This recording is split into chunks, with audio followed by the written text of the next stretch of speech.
மலேசியாவில் petrol, diesel, எரிபொருள் தட்டுப்பாடு இல்லை என்றும் நாட்டின் கையிருப்பு நிலையாக உள்ளதாகவும் உள்நாட்டு வணிகம் வாழ்க்கை செலவின அமைச்சர் டத்தோ அர்மிசான் முகமது அலி தெரிவித்துள்ளார். பெருநாள் காலங்களில் நிலவும் அதிக தேவையால் சில இடங்களில் போக்குவரத்து தாமதம் ஏற்பட்டதே தவிர அது தட்டுப்பாடு அல்ல என்று அவர் விளக்கினார்.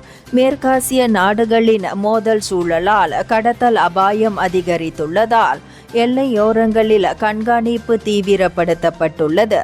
அனுமதியின்றி வாகன எரிபொருள் தொட்டிகளை தவிர வேறு கலன்களில் எரிபொருள் நிரப்புவது சட்டப்படி குற்றம் என்றும் விதி மீறல்களில் ஈடுபடும் பெட்ரோல் நிலைய உரிமையாளர்கள் மீது கடுமையான நடவடிக்கை எடுக்கப்படும் என்றும் அமைச்சர் எச்சரித்துள்ளார். இந்நிலையில் பொதுமக்கள் தேவையற்ற பீதி அடைந்து எரிபொருளை குவிக்க வேண்டாம் என்றும் அவர் கேட்டுக்கொண்டார். இந்தியர்களின் இதய குரல் மக்களோசை.